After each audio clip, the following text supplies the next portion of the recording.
Hi, everybody. This is Rebekah Jeong. If you don't know her, she's class of 2018. She was actually a super senior, so holler to all the super seniors out there. She graduated with a music ed degree, and now she's living in Dallas, Texas. And I wanted to see what she was up to now. I'm so glad that you're here today. I know that we've talked about this before, but for those watching, what kind of got you to SNU? I really think it was a God directing my life kind of thing. So, growing up, my family wasn't too fortunate. And so, a lot of my friends were able to have the luxury of prepping their way to get to college, these are the universities I want to go to. This is like what I want to do. But I really focused my time on family and making sure I was taking care of things in the house because my parents were always working. And so up to about senior year of high school, I really had no idea what I wanted to do. And I was freaking out because everybody's like, bam, they know exactly. They're getting they're getting their stuff done. And I was just sitting there, I was like, what am I good at? I have no idea what I'm good at. I was a very average student. Like I always passed. I always passed. Like I never had the time to figure out who I was. And so I got into choir because my parents are musicians and I just loved music. And so that being the only outlet I had, I was like, all right, well, I'm running out of time. Let's just do music for college, but I went to a really prestigious high school. It's called Plano West, and they're very competitive. And all my music friends got into all these schools and these top schools, and they were so good. And I just was like, I just got into this program. I'm gonna get swallowed alive if I go try out for UNT or SMU or these big schools. And so I was freaking out and talked to my choir teacher, and she was like, there's this man named Jim Graves. And he goes to a school called Southern Nazarene University. He's great. The one thing that's really good about this school is that it's small, meaning you'll get a lot of one-on-one attention from your professors. And that might be something that you might want to look for because you're kind of freaked out. Yeah, you're scared. And I was like, that's a great idea. I've never heard of Nazarene. I've never heard of this school. I've only been to Oklahoma for retreats and camping. And so I went there for an audition and loved it. The professors were, so I auditioned with Becky Ambersini and Jim Graves, and they were just so sweet. I think it was the first time I've had anyone really say you had potential.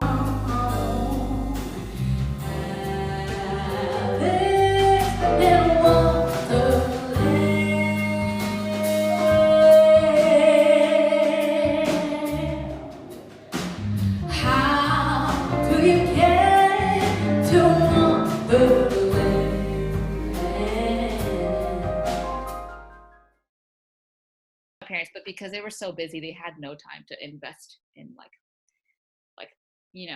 my potentials. So I was like, wow, this feels great. I was like, I'm gonna go to this school. I love that. Yeah, so that was so random, right, I had no plan, didn't know what I was doing. Honestly, I just took whatever opportunity came my way, but it ended up changing my life forever. So That's amazing. Well, yeah. I'm so glad that's where the Lord directed you. And yes, I love those people too. And I'm sure for those listening, if you do know Jim Graves and Rebecca Ambersini, for sure. Yes. So kind of along with that, what all were you involved with at SNU? What might some people know you from? If it was an event or a Sunday service or something, what were some of the activities you did? I was an RA for 2 years at Hills, and I loved it. So if my past residents are watching, I love y'all. And Lyndon, I love her. And I was very heavily involved with the music department, a lot. So did all the choirs, did youth singers since my freshman year. That was my home. I love the youth. What else was I in? Oh, there's Hope is like 3 years old now. I did Hope, and that's the ensemble that goes around and sings for different churches. How do you think that developed your character to be able to be in all these different areas of campus? I think that just the whole important thing about all of that is, for me, everything connects. So like this might be a little bit more philosophical than it should be, but um as a person, I never had wanted something that I did to become my identity. Does that make sense? I didn't want to be like, she's just a music person. I didn't want to do that. It was because a long time ago, someone had asked me this question, because that's what I used to be. I used to be just the music person, and I strove for that. And then one of my friends that I really looked up to told me, if God took away your ability to do music, who are you? And I was flabbergasted. I was like, I don't know. Who am I? You know? I was like, I don't know who I am. And the answer was simple. This sounds very Christian and like, but I really believe it. It was like, you're just a child of God, and that defines you way more than the things that you put on paper. Right. Mm-hmm. And so I was like, you're right. Like, being in music doesn't just define who I am. So like that motivated me to go ahead and connect with other people in different outlets, right? Because this is way deeper too. The whole reason why I'm doing what I do is I truly believe that like the purpose of my life and ministry comes with human interaction and doing life with people, but it shouldn't be a specific group of people. I don't think I should have only done ministry with music people, but it's whoever God places around me, right? And so while I was doing music, seeing the people that lived in my building, I was like, I can still like encourage them, and they can encourage me. And so when this whole RA position came up, I was like, why not? You know? So it helped me realize like I never wanted SNU to be a cliquey kind of thing, but it was more, you know, like that we can all come together. We all have commonalities and we have differences, but we can work together. And that's who we are. Is we're still a family. Doesn't matter what you do. You know what I'm saying? Yeah. So SNU really taught me that. Like I can connect with so many people, even though we're so different. Like we can still be family. We can still be a light to one another. That kind of thing, if that makes sense. Yeah, you say that's why you do what you do. So kind of explain, like, what are you doing right now? Where have you been since you graduated? Those things. Yeah. So thank God I have a job. Like I'm so thankful every day. Like I have my own room and everything, but I'm in Dallas and I'm a music educator for elementary kids. So I should have been teaching a year ago, but I'm teaching now, a year late. And it was probably one of the most difficult times of my life because education is by state. And so right after I graduated, a lot of the people I graduated already got their teaching jobs. And I had a huge hunger to come back home. Like my place was always at home. And so I came back, but because I was only certified in Oklahoma, I didn't get a job. And it was a really, really tough moment knowing that everybody is going ahead and you're like held back. And it was also quite scary because for people that do know or people that don't know, my parents live in Korea and they moved to Korea. My dad's the pastor, so he planted a church in Korea sophomore year. And so me and my brothers, we had to become independent. So financially, we have only been supporting ourselves since then. So coming back home, knowing that I had no job, was a very scary thing. And so it was really tough. I remember just trying to find any kind of job, and I got rejected like by 30 places. It was so disheartening. I'm thinking like, God, why? Lord, help me, please. And it was just so difficult. But luckily enough, I landed a private lesson. Sorry, someone just called me. A private lesson gig. And I taught for a year and met some amazing people through that. I was still like struggling on the financial side, but every time I just went through, and during that whole time, I doubted and was thinking, am I ever going to get a job? God, like, what's happening? Like, Mm. are you here? And it's not like I didn't believe that God was real, or like knowing, because I know that God will pull me out. He's pulled me out of Yeah. things before, but it's the uncertainty of where and when, Mm-hmm. So then a year passed, and the time to reapply for jobs had come around. And I had worked hard on getting my certification in Texas, but I remember shaking as I like tried to submit my applications, because the trauma of being rejected by 30 places came up, and I was just like, Yeah. I don't want to go do this again. But I remember just praying. I was like, but God, like whatever happens, just let me be content. I don't want to be disappointed, because that's my choice. To be disappointed in the outcome is my choice. Mm-hmm. I just don't want to be disappointed. I want to be content. I want to like just be thankful with what I've had, because I've been so blessed. And so, like, so I applied, and got a few offers from Dallas, and I was just gonna take it right away, because I was like, oh my gosh, a job, right? But I remember my friends were like, hold on, Rebekah, like, God is not a God that just brings second tier gifts. He wants to give you the best one.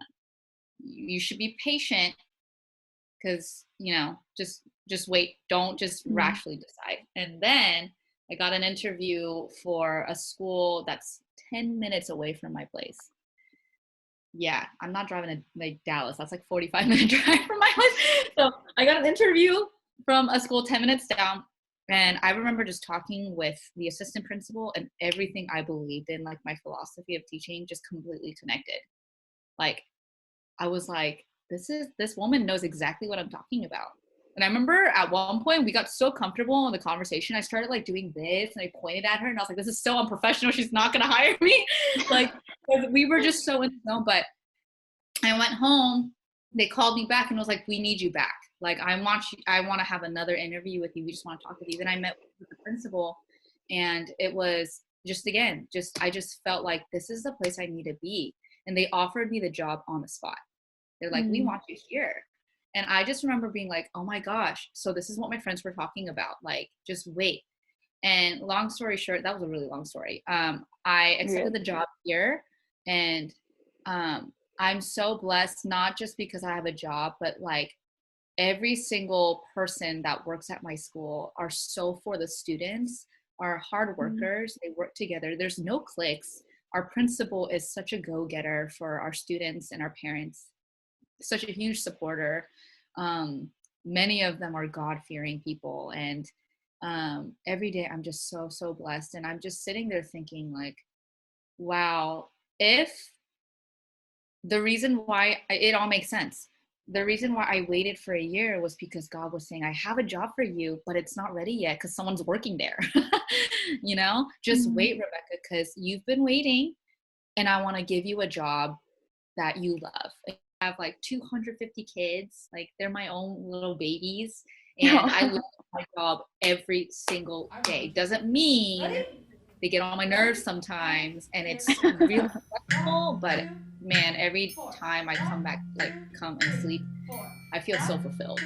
This is why this whole quarantine thing is so hard, because I'm like, my sense of fulfillment, for my kids. But I teach music, but I'm about to finish my first year of teaching. But more than just music, I'm learning, like, I love teaching music, but I really don't care about it either. Like, I'm just trying to teach these kids how to be who they are, to be confident in who they are, teach them human skills, and to be kind, loving, and to never give up. Those are the things I'm teaching my kids, and it's been an awesome journey. So I'm doing that, and I'm heavily involved in my church right now. So it's the home church that I grew up in. It's called New Song English Ministry, and I am part of the media team. So I do their sound, and I do subtitles and like video cuts. Those are the boring parts, but all the things I got to learn. But they're important. They're important, yeah. And so we also do house churches, and so every day is just filled with a lot of people interaction, which is exactly where I feel like I should be. Thank you for sharing that. I Yeah. know that has to resonate with so many people, Mhm. um, whether they're trying to figure out what to major in, or they just graduated, or, part of their own story was like, I graduated and I thought I knew what I was supposed to do, and then it didn't Right. happen for a long Right. time. So thank you for those encouraging words. Mhm. And so, just kind of to wrap things up, if you could give any advice to a current student or a graduating senior, whether they're a music ed major or not, Mhm. what would you say to them? Mm. Um, I would say something that redirects me a lot in life is I think we as humans focus on a lot of things and we make things sometimes really complicated and it overwhelms us and it makes, we make mistakes here and there. But the advice that I would give is give yourself a lot of grace and time. You're so young. Um, a lot of things that we are trying to achieve don't come until a lifetime.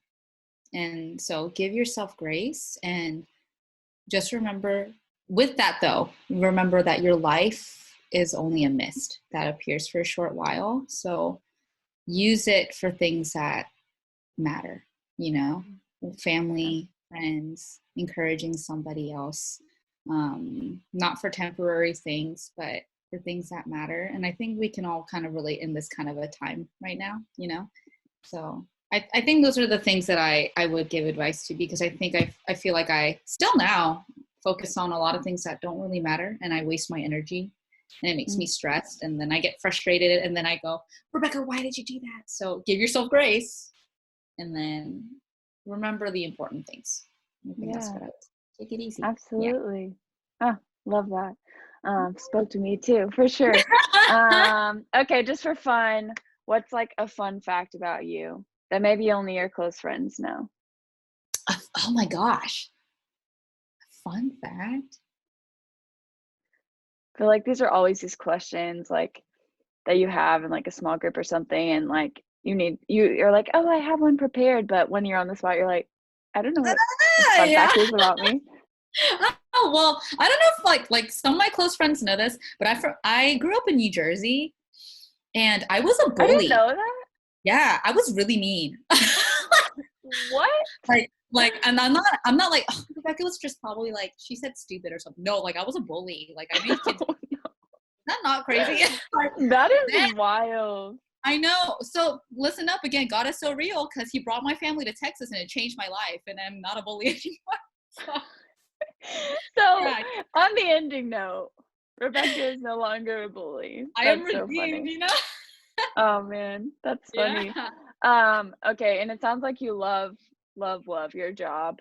I But do. if you had like a crazy dream job, what would it be? Okay, it would be, I I would love to be a judge, like for for s- for musicians. Oh, I I was would love thinking like in the courtroom, a judge, and I literally was just like, like guilty. okay, sorry, go ahead. The judge for You're fine. musicians. Like I love listening to music. More than performing, I like listening. So like I just would love to be a judge that listens and give positive feedback. I don't want to be like those no people, but I just always Mm, want to give like good criticism and stuff. But I always thought that'd be so fun. Like if your job was to wake up and sit and just listen to music the whole time. Like I would wow. love that. That would be a Catch dream. catch Rebekah Jeong on the new season of The Voice or American Idol. She's the Oh new yeah. judge. She just flips around the chair and she's like, "Hey, that would make my life." Oh, I love that. Um, and would you be willing, let's say there's some music ed students who are like, man, her story really resonated with me. Would you be willing to like contact them or them have your email address at some point? Oh, absolutely. Okay, Absolutely. Yeah. awesome. So Because I throw know it out that there. mentorship is just so important. Like, I know that Graves was a mentor to you. I know you had a lot of other mentors. You mentioned Lyndon, who's the RD of Hills. So just having those, I think the whole point of these stories of, where are you now, is to even remind myself. I mean, I'm a recent graduate, but there are people who have gone before me, who are, 10 years into the field or whatever that might look like. And I'm like, okay, I know that they didn't start out like where they are now, Yeah. And so thank you for just sharing your journey, and being such a light in this world and in my life and at SNU. And everybody better watch this because they about to be blessed, is all I'm saying.